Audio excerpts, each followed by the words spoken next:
नमस्कार, आप देख रहे हैं एसपीएन 9 न्यूज़ और मैं हूं आपके साथ मनीष कुमार सैनी। लोकसभा चुनाव में विपक्ष के बेहतर प्रदर्शन के बाद अब भारतीय जनता पार्टी सतर्क हो गई है। जिन राज्यों में भारतीय जनता पार्टी का आम चुनाव में प्रदर्शन खराब हुआ, वहां अब पार्टी एक्शन मोड में नजर आ रही है।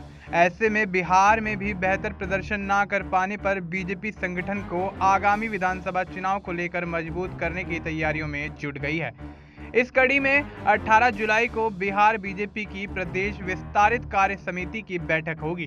पटना में होने वाली इस बैठक में केंद्रीय रक्षा मंत्री राजनाथ सिंह भी शामिल होंगे। बैठक में राजनाथ सिंह पार्टी के नेताओं और कार्यकर्ताओं के साथ बीते लोकसभा चुनाव की समीक्षा और आगामी विधानसभा चुनाव की रणनीतियों पर चर्चा करेंगे।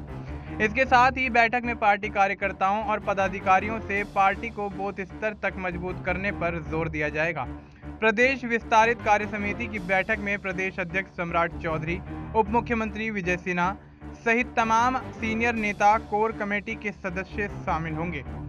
लोकसभा चुनाव 2024 में एनडीए को बड़ा नुकसान हुआ था। इस बार एनडीए को 30 सीट पर जीत नसीब हुई, जबकि 2019 के आम चुनाव में एनडीए को 39 सीटों पर जीत मिली थी। दरअसल प्रदेश की 40 सीटों में बीजेपी को 12 सीटों पर जीत मिली थी, जबकि एनडीए को 30 सीटों पर जीत मिली थी। वहीं 2019 के मुकाबले बीजेपी को 5 सीटों का और एनडीए को 9 सीटों का नुकसान हुआ था। ऐसे में आगामी विधानसभा चुनाव में बीजेपी की क्या रणनीति रहेगी, इन सब मुद्दों पर बिहार बीजेपी की कार्य समिति की बैठक में चर्चा होगी। साथ ही आपको यहाँ ये भी बता दें कि बिहार में 2025 की शुरुआत में विधानसभा चुनाव होना है।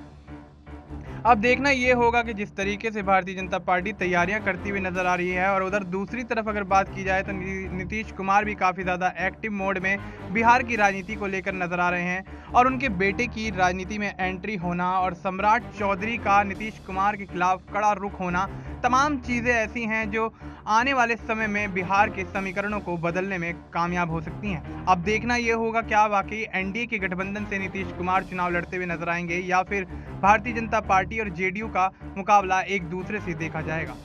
देश और दुनिया से जुड़ी तमाम जानकारी के लिए आप देखते रहिए एसपीएन 9 न्यूज़।